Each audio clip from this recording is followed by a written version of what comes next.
الحمد لله وحده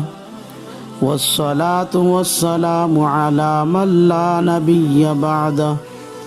أما بعد فأعوذ بالله من الشيطان الرجيم بسم الله الرحمن الرحيم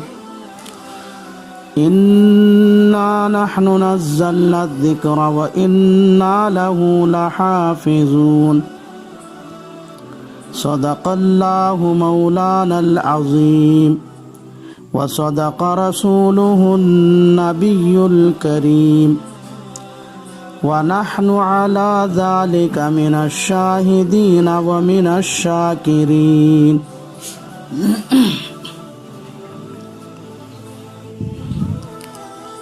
بزرگان محترم، عزیزان ملت، نوجوانان اسلام،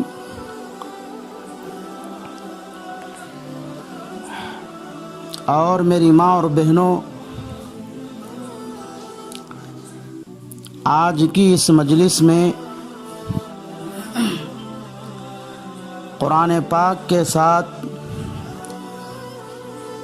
سلف صالحین کا تعلق اور لگاؤ کے متعلق گفتگو کا ارادہ ہے۔ چنانچہ امام نووی رحمۃ اللہ علیہ نے اپنی کتاب التبیان فی آداب حملۃ القرآن میں لکھا ہے کہ جو حضرات روزانہ نماز کی ایک رکعت میں پورا قرآن پڑھنے والوں کی تعداد بے حساب ہے، اور امام ابو بکر ابن عباس رحمۃ اللہ علیہ فرماتے ہیں میں نے 20 سالوں سے روزانہ یہ قرآن پاک پڑھ کر ختم کرنے کا معمول بنا لیا ہے۔ امام مالک رحمۃ اللہ علیہ اور حضرت سفیان ثوری رحمۃ اللہ علیہ، ان دونوں بزرگوں کے متعلق لکھا ہے کہ رمضان المبارک کے مہینے میں تمام دینی خدمات کو چھوڑ کر پورا وقت قرآن پاک کی تلاوت میں گزارتے تھے۔ امام ابو حنیفہ رحمۃ اللہ علیہ اور امام شافعی رحمۃ اللہ علیہ کے متعلق لکھا ہے کہ وہ رمضان المبارک میں روزانہ دن میں ایک کلام پاک ختم کرتے تھے اور رات میں ایک کلام پاک مکمل کرتے تھے۔ معزز سامعین، قرآن مجید واقعی ایسی کتاب ہے جس کو اپنایا جائے تو ہر راہ پر کامیابی و کامرانی قدم چومے گی، اگر اس کو پس پشت ڈال دیا جائے تو ذلت اور رسوائی مقدر بن جاتی ہے۔ چنانچہ مسلم شریف میں ایک حدیث بیان کی گئی ہے جس میں رسول اللہ صلی اللہ علیہ وسلم نے فرمایا ان اللہ یرفع بہذا الکتاب اقواما ویضع بہ آخرین۔ اللہ تبارک و تعالی کلام پاک کے ذریعے بہت سے قوموں کو بلندی عطا کرتا ہے اور کچھ قوموں کو پستی میں ڈھکیل دیتا ہے۔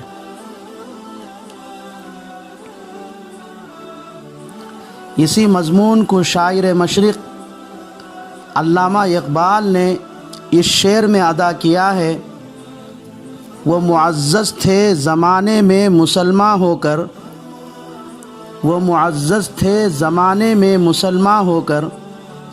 اور تم خوار ہوئے تاریک قرآن ہو کر۔ امت مسلمہ کی 1400 سالہ تاریخ بتاتی ہے کہ جب بھی مسلمانوں نے قرآن کو اپنا رہبر بنایا اور اس کے احکامات پر عمل کیا کرتے رہے، اس وقت تک اقوام عالم کی امامت و قیادت کی باغ دوڑ مسلمانوں کے ہاتھ میں ہی رہی، اور ہر طرف مسلمانوں کی عظمت و رفعت کا چرچا رہا۔ یہی وجہ ہے کہ دنیا کی نظروں میں عرب کی قوم اونٹوں کو چرانے والی کم ظرف اور کمزور قوم تھی، لیکن جب یہی لوگ اسلام قبول کیے، رسول اللہ صلی اللہ علیہ وسلم کے تعلیمات پر عمل کیا،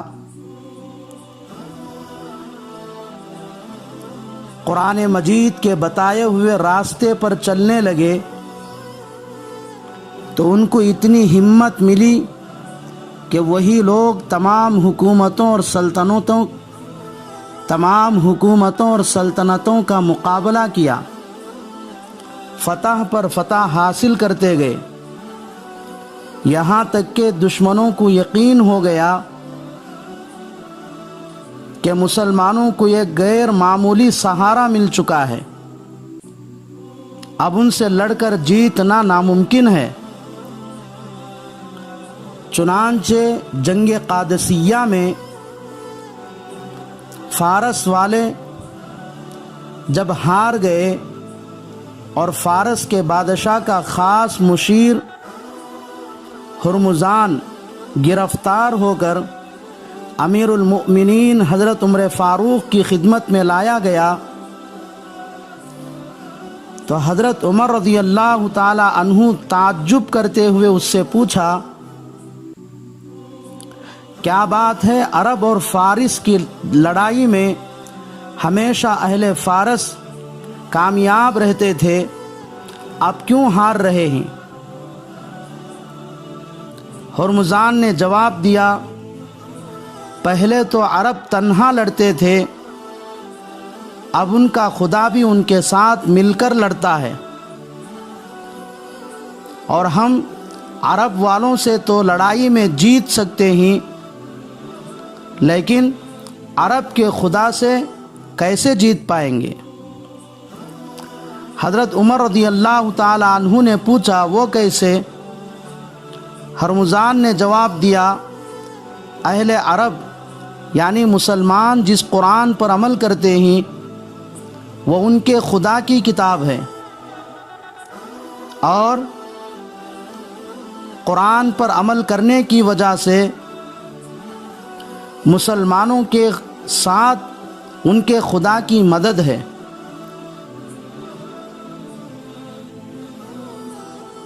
سامعین گرامی، لیکن جب مسلمانوں کا تعلق قرآن سے کمزور پڑ گیا، مسلمان قرآن کے احکامات پر عمل کرنے کے بجائے نفسانی خواہشات پر عمل کرنا شروع کیا، تو بس مسلمانوں کی ہوا اکھڑ گئی، ان کا شیرازہ بکھر گیا۔ پھر کیا تھا، دوسری قومیں مسلمانوں پر اس طرح ٹوٹ پڑیں جس طرح بھوکے کھانے پر ٹوٹ پڑتے ہیں۔ ذلت و نکبت، پسماندگی اور شکستہ خوردی مسلمانوں کی مقدر بن گئی۔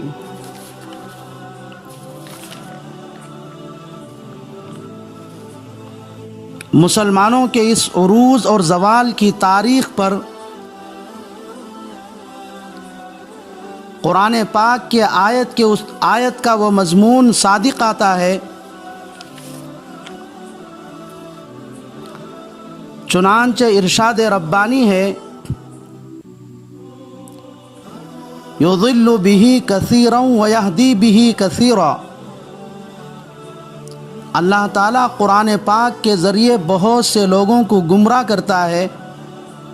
اور بہت سے لوگوں کو سیدھے راستے پر لاتا ہے۔ وما یضل بہ الا الفاسقین، اور گمراہ تو صرف فاسق لوگوں کو کرتا ہے۔